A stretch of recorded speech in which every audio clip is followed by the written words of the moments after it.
The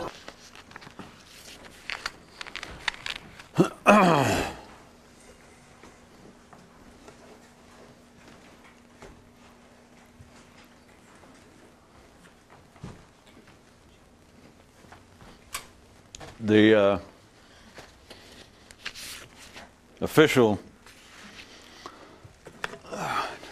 state lottery numbers tonight here in New Hampshire. The official ones are, for those of you, is 7, 6,200, and I'm sorry, 12, and 8.5. So it's supposed to be a 12.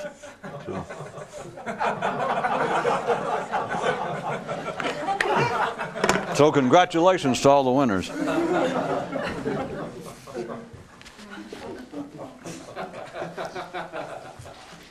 One guy named his mind the unknown, misshapen, execrable wildebeest from the ninth level of some horrible hell,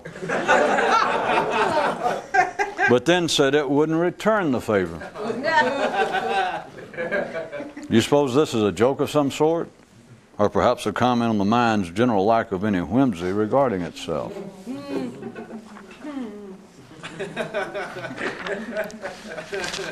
Some people have simple needs. Simple people have simple needs, such as, what time do we eat? Do I get my own bed? Can you stop this bleeding?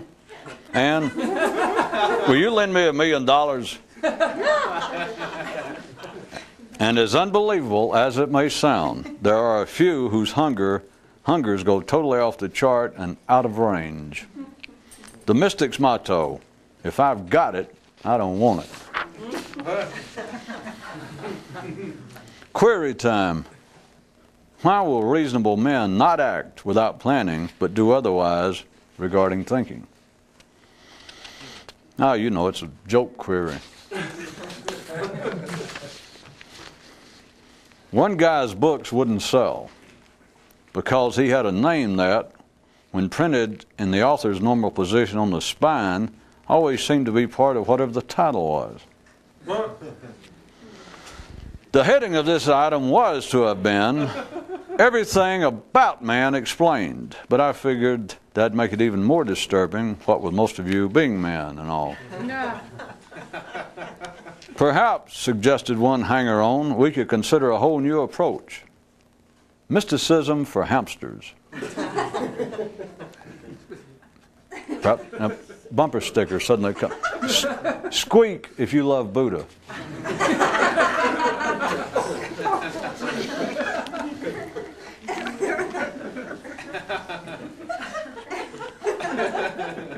History. Diapers for the dead. Reminiscent. Same for the barely alive. Contrary to popular belief, men invented the number system as a kind of excuse cum rationale for the constricted way in which they found their minds to normally operate. Wagering tip. In a gunfight between thought and action, between bullets and ideas, place your bet according to which side of the street you find yourself standing on. The owner of number 7, quick as a flash, commandeered the track PA system and declared to the crowd, some more crestfallen ticket holders than others, no matter what else may happen, always remember this. A man's mind is his very best friend. And someone near the paddock area cried out to the crowd's great approval, but how about when his mind is not under his control? And the stable lord shouted back, my God, have you people taken leave of your seats? How dare you ask about when man's mind is not under his control? And immediately suggestions arose regarding a rerunning of the race, but as always, to no avail. Regarding the struggle to increase consciousness and withdrawal from routine life. That's the heading. To save time and moving expense, one man became a head hermit. There was this one guy who wouldn't talk to you unless you paid him. He said that since he had failed in attempts to both increase his income and to reduce his expenses, he decided to reduce his income. This one, too, could have carried a title along the lines of Everything About Man's Mind That You Didn't Want to Know Exposed. A shade tree mystic one day sat and speculated, what could be worse than never thinking of that greater state of consciousness, and almost uncontrollably added, except doing nothing but. He immediately managed to mentally hear his mother calling him, jumped up, and ran quickly out of this scene. The distinction revisited yet again. The simple, the religious, and the faithful clamor for additional images to cling to, while the invisibly complex, above all, seek freedom from all images. The reason man came up with the idea of a spirituality within him was due to the blunt-head trauma he early on suffered upon realizing that the siren song that so attracted his mental ship was being produced through a feat of ventriloquism by his own neural navigator. Many who undertake the mystical voyage never sail past the point of picking up the chanty, "Oh, you can't get away, no, you'll never get away," which initially seems as progress compared to the children still on the beaches dreaming they're out at sea. But yet, the refrain itself, when laid too long on the charts, can eventually disguise the doldrums for a brisk breeze. And now for today's nautical quiz. How come sailors don't talk much? Hey, I got a better one. How come we're ending up this particular item discovering similarities between mystics and men of the sea? Huh? Answer me that. You can cut an apple into 8 pieces and a cantaloupe into 12. But all your hair will fall out and you'll die before you can count regarding thought. Regarding the matter of knowledge and the awakening. The awakening tells you all you need to know, except how to stay awake. Well, oh sure it does, but a lot of good it is when you're back in your old state. Prayer and meditation. What some in the past did while awaiting the arrival of television and the movies.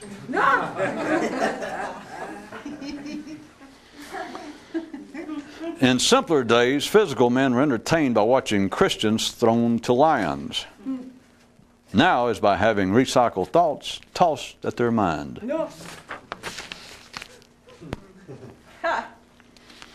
The simple are concerned with behavior. The more sophisticated are concerned with the behavior of the simple.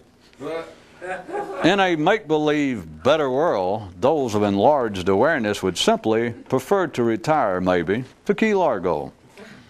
Or do, perhaps, a transcendental version of head hermiting. Hey, I said maybe and perhaps. The colossal voice proclaimed, "Stand back, coming through." And each of the few alert truly hoped it was them. Those who say that life is going downhill are themselves headed in such a direction. Street life definition. Street level definition. An optimist.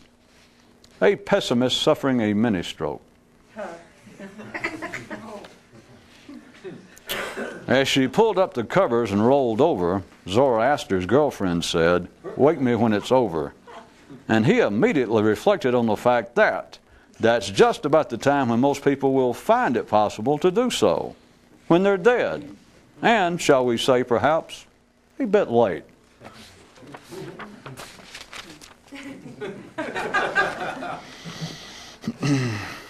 The voice in the doorway announced, "Don't anyone move.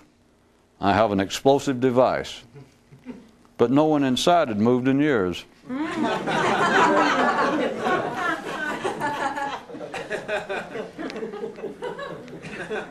I can double gut guarantee you that. Some of you don't want to know what the real title of this one was.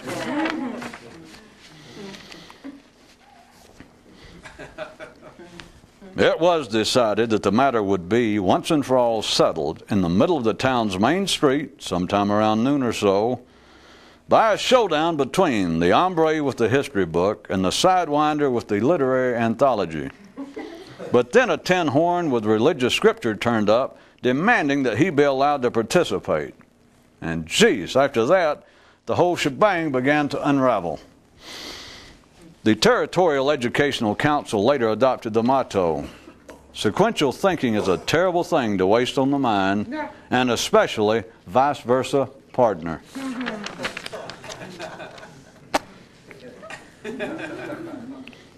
What is the difference between a robot and a mystic? To ordinary minds, the concept of a robot is more acceptable than that of a mystic. Okay, to a mystic's mind, what is the difference? Maybe we should let that one go. The saying of I is a form of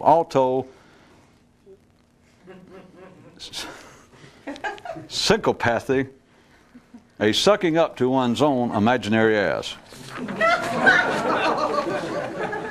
Autosycophancy.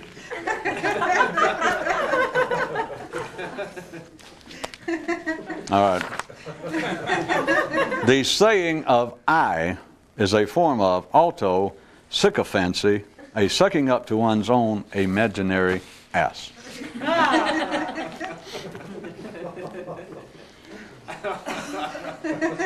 People can resist and reject all they want. The ideas of the mystical, the transcendental, of the awakening, the enlightenment, some other state of consciousness, but they still recognize its validity in that they all feel themselves to be incomplete. They're just not yet up to being able to locate the feeling as residing entirely in the mind. The simple worship cows, the less simple gods. The more sophisticated, the ideas of gods. But only the few know the physical location of Jerusalem, Mecca, and the Bodhi tree. The many stories of creation were provided for those men who did not want to know where they came from. Once Adam developed strong thighs, God gave him a bus pass.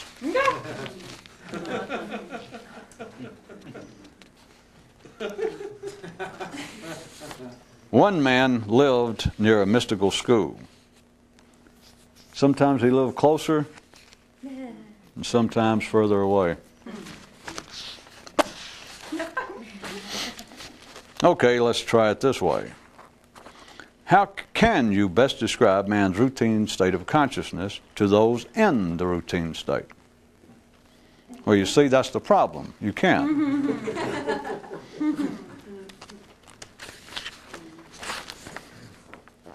Health. A mystic's not interested in simply getting well, but in becoming super well. The 5 levels of possible metaphysical speech. First, to be able to mean what you say. Second, be able to say what you mean. Third, be able to mean other than what you say. Fourth, be able to say other than what you mean. And fifth,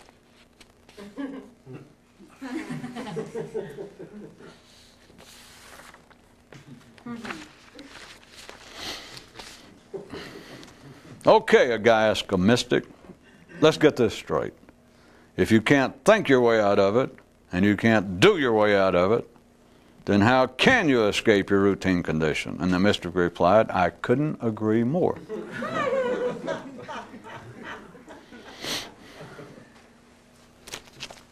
No. Okay, a guy said to the mystic, some things are funny and some things aren't. And the mystic wondered what the guy wanted him to do about it.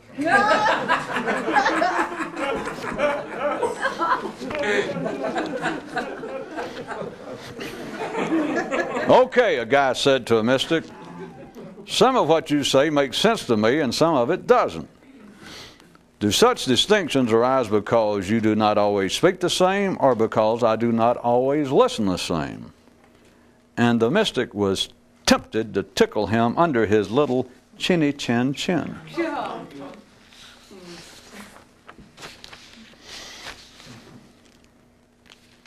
And now our inspirational thought for the day.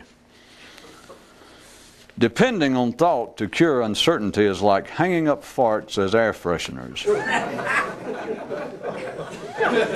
Well, not everyone's inspired in the same fashion.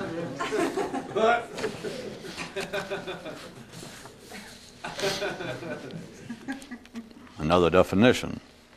A mystic with a pedigree and credentials.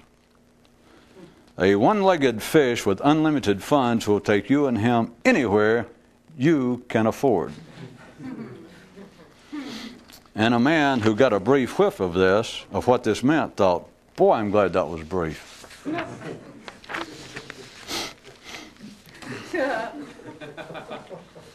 One man announced, I would like to thank all of those forces that have made me what I am today. And as the totality of the universal environment began to stand up to take a bow, it was motioned back down with a reminder that this was not a cheap knockoff of To Tell the Truth. No. One man liked his whiskey straight. Many like theirs with water. And when it gets right down to it, even those who like their whiskey straight prefer it with water. Yeah.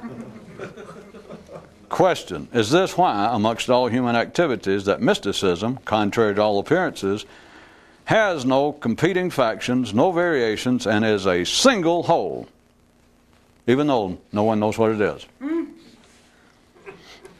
The awakening, as unknown as tomorrow, as familiar as today.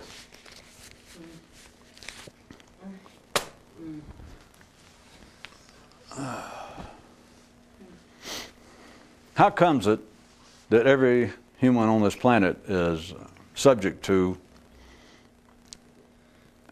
and oftentimes I just use the term guilt and point out to you that everyone will fall prey to it?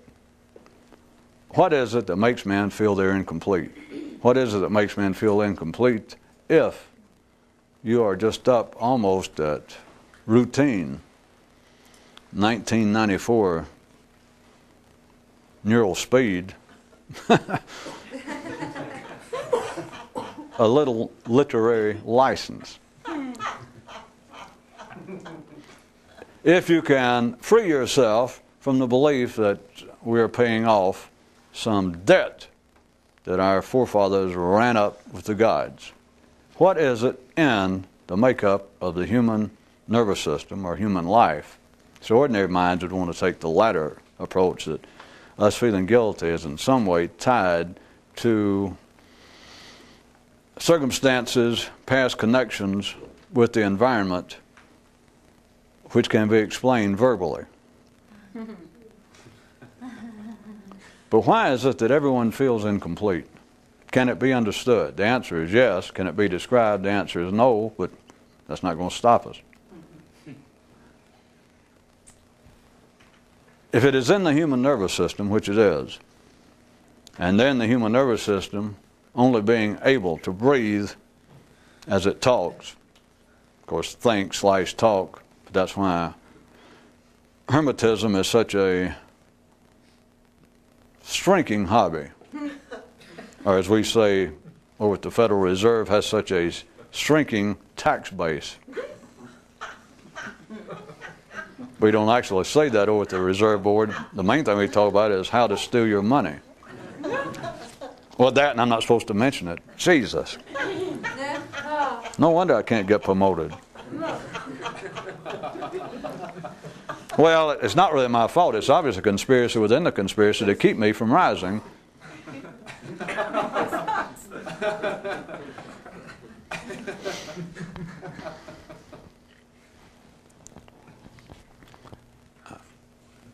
We have covered, I have presented you several descriptions, one of them being very blunt and point blank, that everyone feels. You can start substituting words, but everyone feels guilty, incomplete, incompetent, chagrined, based upon the fact that the human nervous system in the neural area, the thing that makes man unique, is not complete, and therefore no one can, in a sense,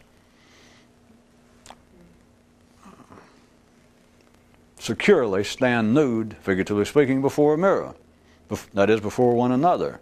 Because no matter how much education you get, no matter how many facts you have memorized, no matter how many, if you want to take a slightly different so-called spiritual approach, no matter how much good work you've done, how much you've contributed to your church, to your community, everyone on this planet, if they are sane, all you got to do is look at them and go, ooh. And presidents, popes, prime ministers, all operating, having various roles, slightly different roles in this drama, will react in slightly different ways, but all you've got to do is go, oh, and everyone. And I have given you the blunt physical diagnosis, that is because man is never complete up here. I mean, he's just not, and no one sane will tell you that they are, but then they cannot see that that is. For those of you that do not appreciate good music, Greek mythology, nautical humor, had to do with the fact that one man began to realize that the siren song, the muses that used to sing sailors over to their destruction, he began to realize that the siren song that so attracted his ship of mind was actually a feat of ventriloquism being played by his own navigator. You understand? Somebody on board the boat was throwing their voice out. There was no female sirens out there singing and making the ships come up there and wreck on the reefs. It just sounded that way. And this one guy began to realize that somebody on board throwing their voice. Think about that. Many a swab, being the hearty, honest souls they are, would decline such an invite. No thanks, I'd rather go take a shower. Well, it gets strange when you've been on board ship for months at a time alone. Of course, most of you, I assume, take that as being some kind of sexual innuendo and humor, but think about it in a neural area, that you've been on board ship all these years alone. That's why you'll screw almost anything. I'm sorry. That's why you'll either accept or reject almost any idea. Which is the same thing. That is, you'll take them fairly seriously. That the ugliest looking idea you've ever seen. I mean, fat, and she's got hair all over her lip, or if it, and you may say, "Nay, I didn't end up sleeping with that idea. No, I turned her down." But the point is, you even considered it. It's a trick of ventriloquism once you understand it. Evil forces, bad ideas, ugly women, ugly men, all sorts of unsavory aspects of life are calling me mentally to my potential destruction. I can hear them. I can point them out. Well, don't say I didn't ever tell you the story about the man. That he understood. He just hit him. There's nobody calling me. It's not the siren song coming up over there from those rocks. There's no beautiful, it's just not coming from there. It's ventriloquism. And it's on board. There is an additional way, a refined way, which I'm sure will appeal to all of you people who would laugh at such crude sexual humor. So I'm sure that will immediately perk up your, whatever is liable to be perked up in your case, when I mention the word refinement.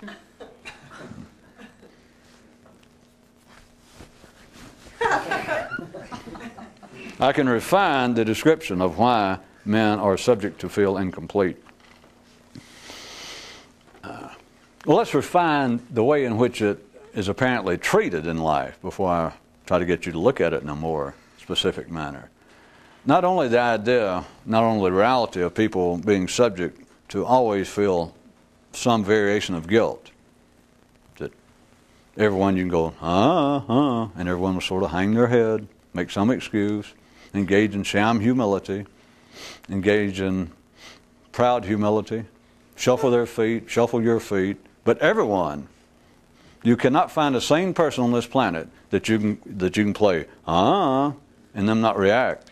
Well, you can, of course, you'll find people who are not sane, but if you can figure out, if they don't react, and you figure out that they are sane, that is, that they're not insane, you might invite them out for a cup of coffee.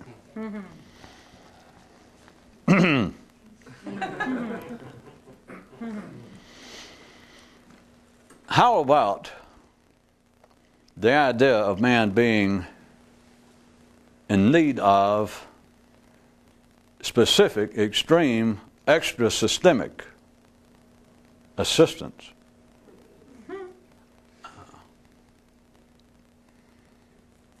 The most direct telling of this comes about here in the Western world, here in Montana.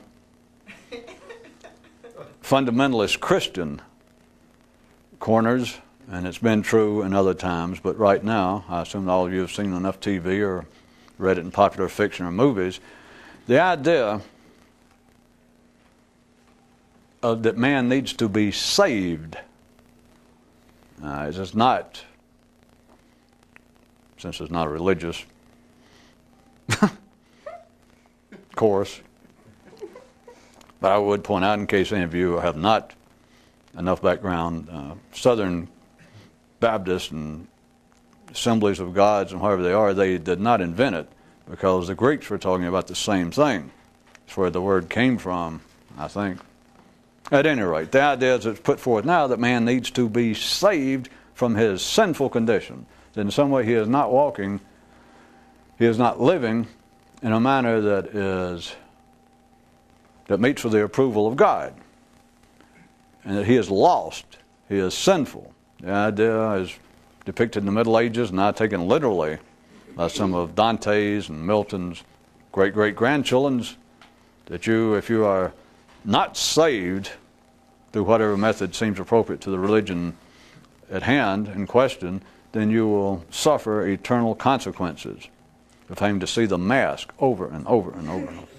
Suffer in hell.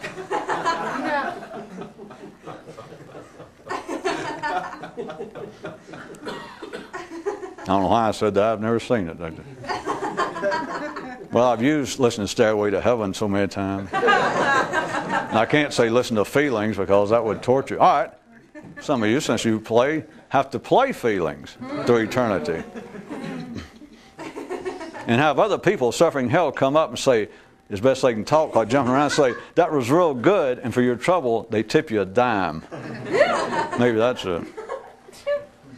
And there's always this cold glass of beer on top of your piano, just out of reach, eternally.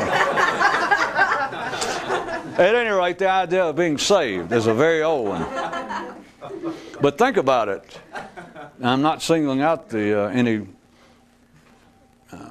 religious group or any faction within a religion as for attack, because the idea of being saved from something is very old and is not limited to Christianity. But consider the concept, taking the English version of it, of the idea, take it serious for a second, that it's representing something in the mainstream of human existence.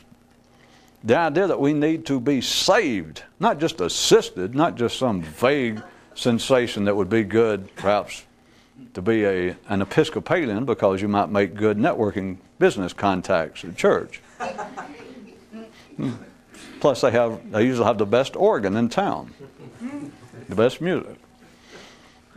But other than that, consider the rest of it, how serious they take the idea that you must be saved. There's not just a God somewhere, not just a theoretical creative force in the universe in which you might get closer in touch, and who or which might enlighten you, give you a better understanding of life. No. It's not even that positive. It's like you have got to, for your own sake, seek the help of the gods, of some extra systemic force, something outside this creation, outside this local reality. You must simply get hold of it, not to help yourself, not for good times or not for new information, but by God to save yourself. That's a strong word, to save yourself. If you're not calling out to send over, you're not picking up the phone and calling the local sales crew for Britannica, Encyclopedia Britannica, like, bring me by the brochures and the sale pitch. I might like to improve my mind, if you get a chance. It's like calling 911 or calling the fire department. My house is burning down. I'll be dead within minutes if you don't get here. That's what saved is. Not. I started off trying to ease us into it about calling out for a kind of extra local assistance, because everyone would agree to that. But then it gets down to the real heart of it, is men will not alone the agreement, if not actively pursue some religious or, as primarily religious, undertaking involved with the idea that we need to be saved from something. But now, even though you do not have to be wired up or have grown up or be influenced by that kind of fundamentalist Christianity or Islam and all sorts of religions, but just ask yourself, consider that this is right down the heart of the history of ordinary human existence. The idea that man needs to be saved from something. Now take away the mythical stories about saved, or asking why, and the Christian tradition would be saved from damnation, and then you say, well, why is he damned? Then you go back to stories about the people that your forefathers offended the gods. Skip all that and just get to the point of saved from what now, regardless of how it happened. Let's just take it as a conversational, given the premise that for some reason man is now in a position to be damned, that you're going to suffer some sort of bad consequence, that something is in the offing before it's all over, something of such detrimental consequences that you need to be saved from it. What in the world could be going on in the human nervous system to make one feel that way? Ordinary, sane, middle of the road, down the middle of the parade of life's nervous system via man. Saved from what? Why? What is this feeling? The obvious, the easy one would be to say that man has a knowledge of death. And that would satisfy most people if they went far enough to even entertain this last 25 minutes of questioning, bringing up to that apparently rhetorical climax of what is it? Why is it? And if people went, that is strange, I wonder why, and you went, well, I'll tell you why. It's that we are the one creature, we have a knowledge of death, and therefore we can't conceive of it, and we want some, at least promised or some verbal apparent solution, some way out. Even those that would take the question seriously enough, or interestingly, to be of enough interest to go up to that point, would, I suggest to you, almost, well over 98%. That can be proven, but I do not have time, and I didn't bring the stats with me to back it up. But even if they went that far, well over 98, okay, 97%, would be satisfied to simply point out to them it's the knowledge of death. That's why man is so susceptible to being told you must be saved. You must fulfill some sort of religious ritual or align yourself with some religious organization, some movement, to be saved by God. To be saved, just think of, feel the fear. And you don't have to be very specific. And they go, yeah. And then you can give the answer. Your analyzation, you can say, is based on the fact that everyone knows they're going to die. And therefore, it gives any sane person a passing case of the heebie-jeebies. And makes them go, whoa, I don't want to die, I don't think. And the pastor, the rabbi, somebody says, well, no one does. That's what we're being saved from. Which all the religions finally take the stories of their founders, after their stories of their life is made more interesting. Good. Then all the founders die, many of them are crucified, many of them are attacked, and then you've got to explain why they were attacked or why they died, why they failed. Of course, given a few years and they didn't actually fail. And I point out to you that is the primary job of disciples of founders and prophets, is to make their life sound more interesting than it was after it's over. But no one is to explain why they had no more success than they did at the time. Which is around, under ordinary conditions, it's hard to lie if you had a guy trying to found a religion and he just absolutely bombed. And he was so bad they didn't bother to crucify him. The local forces, that is, local reality, didn't even find him enough of a threat to even caution him, much less condemn him. And so, after he's dead, but those who are alive contemporaneously with him, for now the disciples to jump up and start talking about, what a great man we've lost, and they were alive at the time, they think, what great man? And they realize, and they find, well, who are you talking about? And you find, well, he died 6 months ago. And they go back and they look through the papers, the local papers. They look everywhere. And nobody's ever heard of him. It's a hard sell. So that part of the responsibility of the disciples normally takes more than one lifetime. You got to let that generation die out. And at least the second one, and maybe the third one, you start talking about, boy, what a guy. You know, the influence, the impact he had on civilization, and it's 2 generations later, you know, it's just history. It's gossip. It's, you know, who knows what. It's like finding old issues of People magazine. You never heard of this, and you find, well, I never heard of this actress, but she won an Academy Award 5 years ago.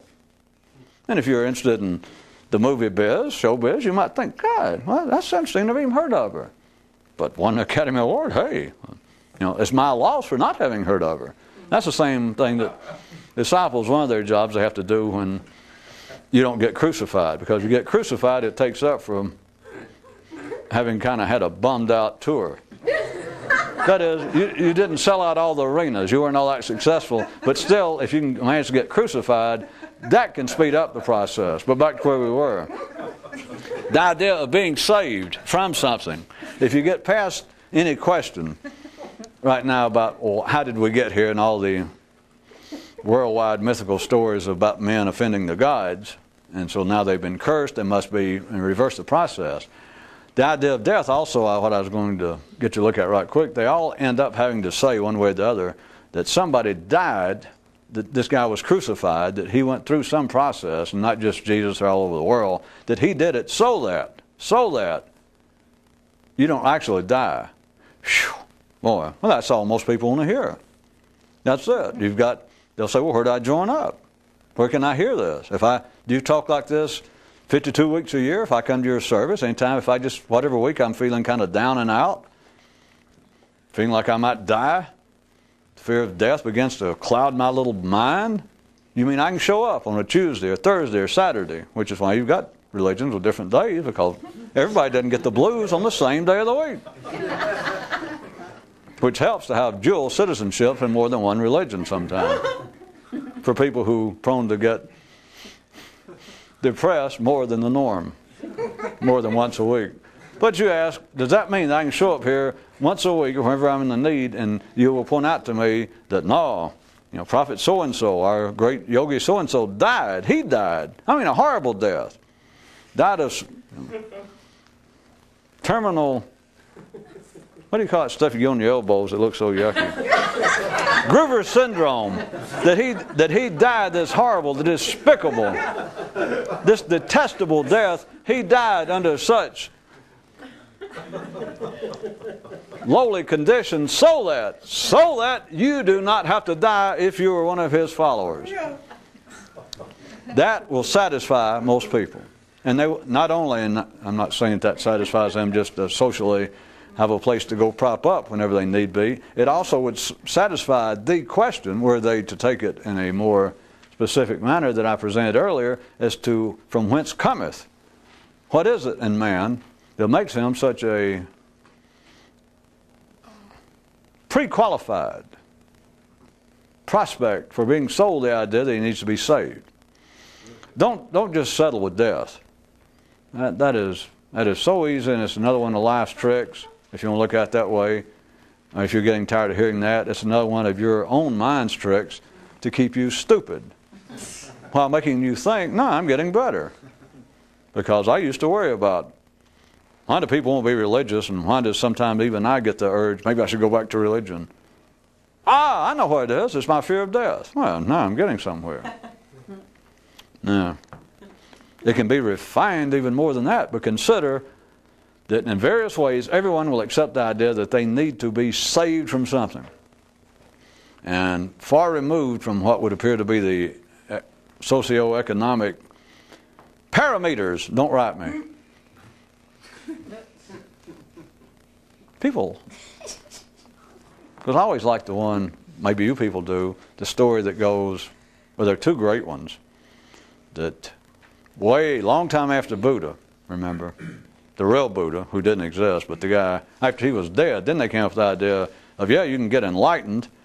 And there are two forms of the enlightened ones after they once become enlightened. Those who just get enlightened and go, whoo, and just boing, boing, that's it. Well, we never, that's it. But then the real, in a sense, the real enlightened ones realize, this is the salvation. This is what everyone's looking for. This would satisfy all human uncertainties. And so they come back from the Enlightenment. They choose to come back, and their motto now is translated more or less as that they are, in a sense, the super enlightened, because they have decided that they will not that they will not stay in the state of Satori, in Nirvana, until all are awakened. And so they come back and they help, and they just refuse. Even though they know what it is and they could be there, they go, no, I will not go there and stay in that wonderful, blissful state until I can see that all creatures are taken there.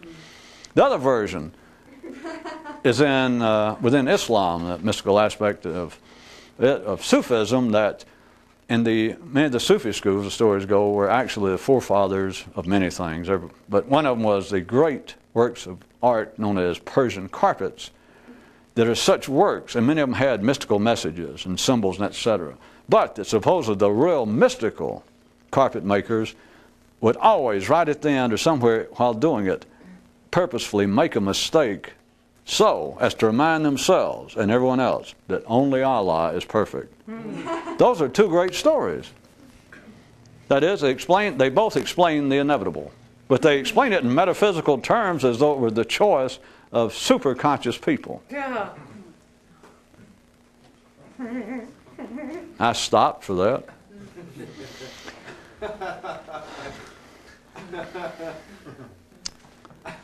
Do not take it as progress to think, or don't just stop and take it as being some form of understanding on your part that the idea of being saved from something, this feeling of uncertainty, this feeling of being incomplete, is based simply on a knowledge of death.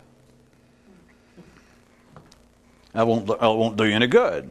It's not that it's not true, it's not that it has no validity, but that is no more than explaining things for children.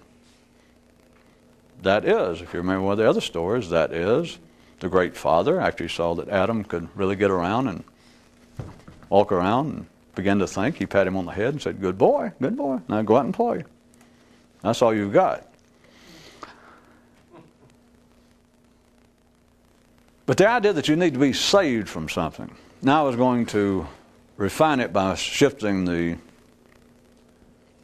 vista from which we're vistaing it. I guess the same people write me about there is no such word as vistuing. They do not know how to correctly pronounce parameters. That's the same kind of people that I don't know how they drive their cars, because they look down and they call it the odometer instead of the odometer, which we all know is the correct, is the enlightened pronunciation.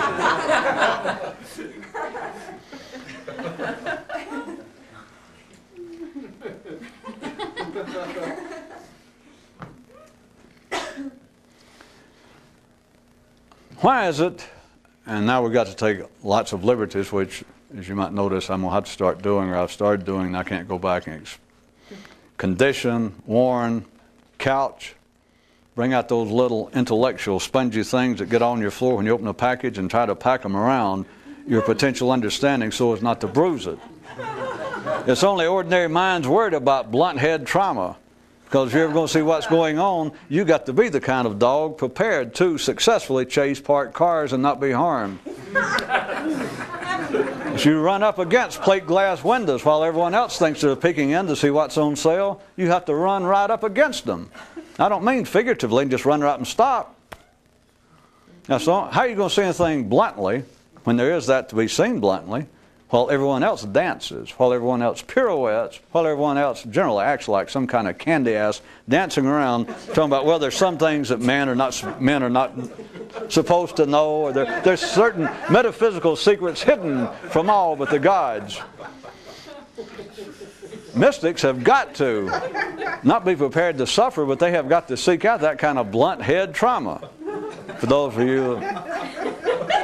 of you that dropped out of drywall work and are now back in med school, I'm using the term, when they call it blunt head trauma, sometimes they reverse the sequence of the modifiers. See, when I say blunt head trauma, I'm referring to something else. So they mean like blunt blows to the head, but I mean like you got a blunt head from seeing that which is blunt. And of course, I mean trauma in a most exciting and exhilarating sense.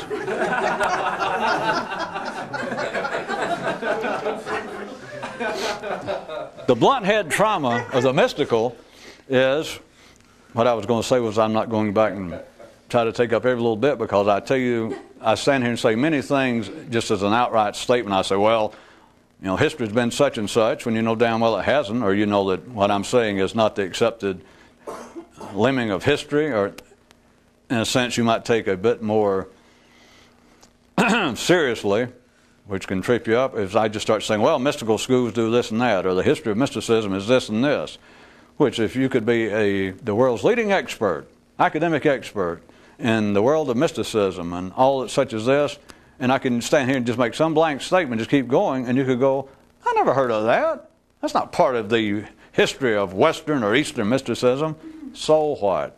So I just want the little dramatic sarcasm was the fact that we can't keep doing this. I'm just going to say it because it means something else. Real mystical activity never says that it is to save anyone from anything.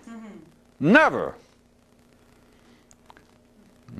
Only ordinary people, only shade tree weekend mystics will get involved with the history of it or want to stand there and argue, because a real mystic, I've already pointed out, not just speaking of me, but it was a news item, an objective clinical news item from last time that said the problem with a mystic, or the reason a mystic will not debate ordinary minds, is very simple. It's because that even given all of the time, every second that's going to be available in eternity in the universe, given all that time, ordinary minds will never even come up with the right subject. It's not that they're stupid. Well, they are, but that's not the point, is it? It's that there's nothing to debate. And so don't let yourself stop along and debate, all right?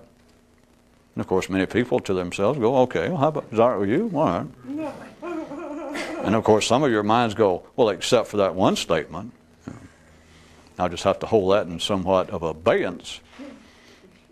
And then the other part of your mind goes, what in the hell does abeyance mean? But at any rate, well, let them hold it at the checkout counter in case you can make an even exchange. You can't, but you can tell them when you go in, say, would you hold this? Just, I'm going to look around. I haven't used it, but would you just hold this up here in case I'd perhaps like to swap for something I'd like better, assuming I find such. You're not going to find such. And if you do, there is no even swap. Back to what we were talking about. Real mysticism never says, come unto me. Give me your tired, your huddled, your befuddled. And all of you in danger of being lost. And everybody goes, ooh. Come here in mysticism. The true Buddhahood, not Buddhism, the true Buddha state, the Buddha mind, the true Sufi, Mashkad, not being a Muslim, or true awakening, not just being a Christian, but true spiritual awakening. That is what we're up to, and that alone will save you. Never happened. Never happened, and I know there are many instances whereas history holds that it did happen. But when it happened, it was no longer part of anything real. It was just now part of the social fabric of life. It was some offshoot of a religion. It's a 7-Eleven store with a different sign on it. It is just part of ordinary life, because the real awakening doesn't save you from anything. It doesn't purport to. Now back to the good part, the last 4 or 5 minutes. Back and forth as fast as you can from one foot to the other. Everyone is immediately open to the idea that you are incomplete. If you're not sane. If you're sane, you know that something is lacking, that I am not complete, and ordinary people satisfy it in many ways. They pacify themselves in many ways. Some apparently more deserving and worthy than others.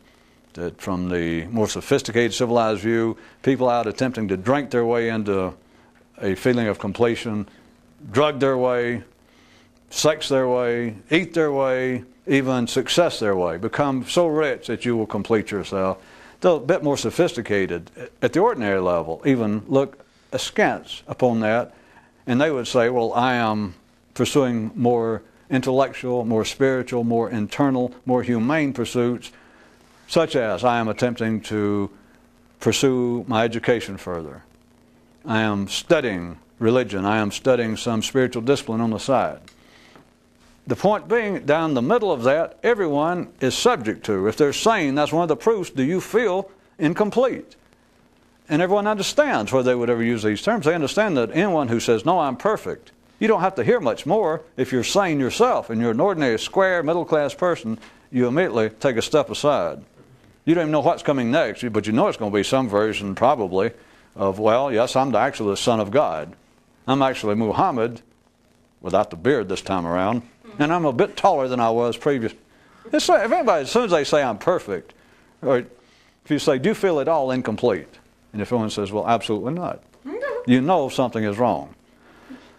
So, if we're faced with, back and forth from foot to foot, if we're faced with that all sane, decent, routine, everyday, ordinary people feel properly incomplete, and then there are a few people throughout history that pursue this kind of thing, and this kind of thing, I have told you, never purports, never says, it doesn't even cross its mind to ever say, well, we know you're incomplete and we'll help you.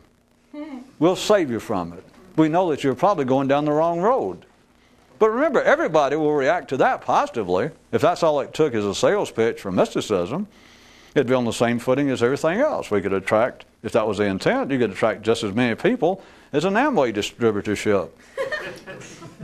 Or the Church of God of Cleveland, or whichever one's the smallest. No. The Assemblies of God, I always liked the one, it was Reverend Overstreet and the Powerhouse Church, the full name, this is beside the point, but so what? His full name is Reverend Roy D. Overstreet and Sons of the Powerhouse Church of God of Phoenix, Arizona, Incorporated. Man wore a purple robe, played electric guitar while standing up, and the bass drum with 1 foot and 2 sons.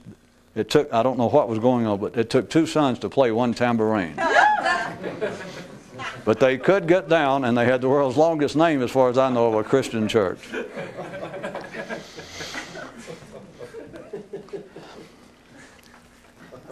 How goes it that everyone will feel, that all sane people feel incomplete, and in some way are subject to, would react favorably to being told that there is a way to help save yourself from this incompleteness, to help fulfill, to complete yourself? And they go, yes, yes.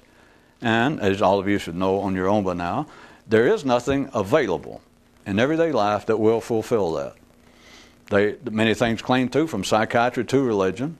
And as I pointed out to you in some detail, and you should be able to see it, again, it's having to do with the navigator on board your own mental ship, throwing its voice and creating the siren song of, come over here and we'll help you. If you went over there to be helped, it would destroy the ship.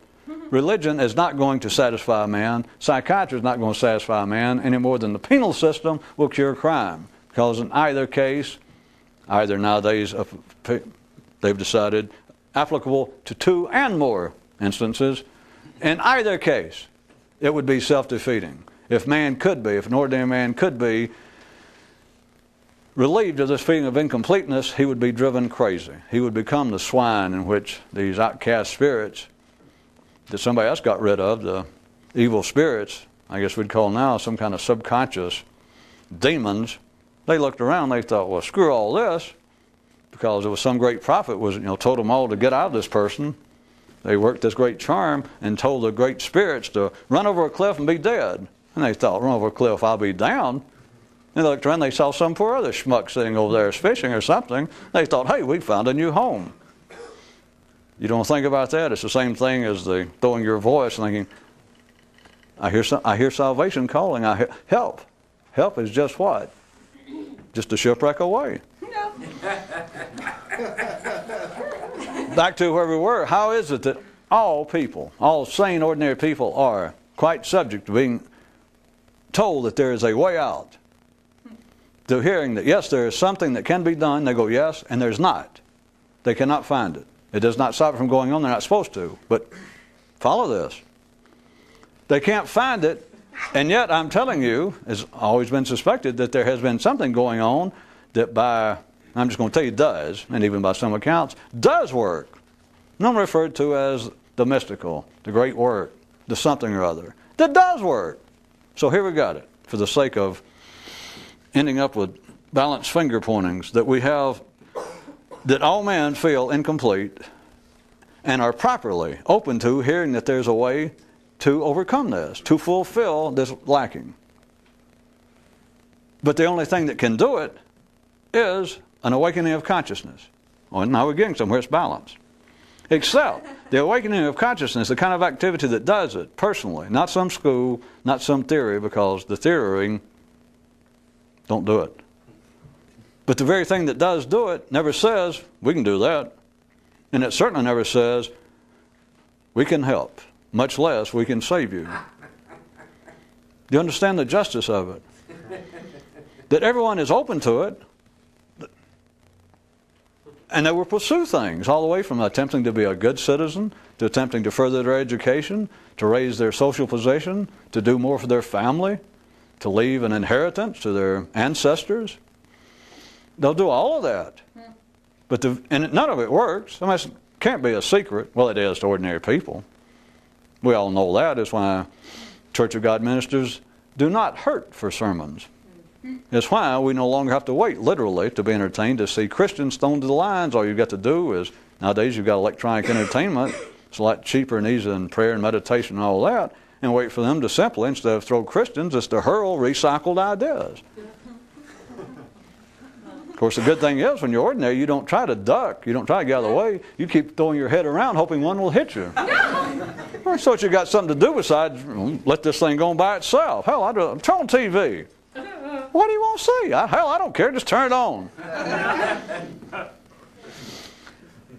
So you've got people who are subject, if they're sane, ordinary humanity, they know. They just immediately react to the thing that they know they're incomplete. And nothing else works. And what I was going to say was that everybody that continues to relive history, a person will get out and work their ass off, start off with nothing and get rich, and on their deathbed, go, damn, I wasted my life. And somebody staying around them, especially a minister, anyway, local reporter, hard up for a news item for the weekly paper, and they go, are you serious? You're the richest man in the county. You came from nothing. I know, but I see now. I feel the presence of our Creator. I feel death is with me, and I see now. Yes, I became rich. I'm powerful. Most of you people owe me your whole livelihood, and I know I mistreated you, and I pushed everybody around. I thought it was doing me some good, and now I realize I've wasted my life. It's real efficient to realize. That was the one, those of you who didn't get it, Zoroaster's girlfriend, as she rolled over and pulled over the cover, said, wake me when it's over. And he suddenly thought, wait a minute, that's the best most people do. No. It's easy to suddenly have a moment of enlightenment when that moment is a moment before you die, to suddenly go, wait a minute, I wasted my whole life. Now I see. Think about it. 69 years of wasting your life, 69 years, 12 months, 11 days, and 31 seconds, whatever it is, and suddenly go, now I see. So you got everybody who is subject to, they're open to being pointed out that you feel incomplete. Yes. The very thing that could do it, the only thing, never says, I can help, I can save you.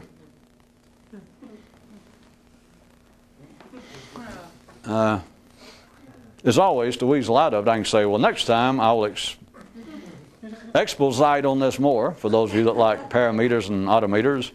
I'll exposite on it even further, illuminate, stretch it, bring it out for complete clarification, assuming I don't forget what we're talking about. Which, of course, is not necessary because you do it for me, and I don't have to. But there was a connection between every sane person properly feels incomplete, and the one thing, and it's the only thing, no matter what you call it, we can call it Satori, enlightenment, it is a change in individual consciousness. It is a thing that can be described in a sense. It's a thing that has been talked about as long as man has been talking and writing. And yet that very thing is overlooked, is ignored, properly so, by the majority of humanity. It spooks them to hear about it. It's surrounded by such fringes of crackpot ideas and the fringes of the middle of the road society, that people just ignore it. And yet on top of that, even if they didn't, real mysticism never says, over here, and if people look, and it goes, we're the one thing that can save you. It never even uses terms like Savior. So the thing is, there it is, all of sane humanity wanting something, being open to it. They just are. And the one thing that could fulfill it never says anything to them. Or if it does, they can't hear it. But if it did say something and they heard its voice, the one thing it does never say is, we can save you. Think about those two fingers. Ideas.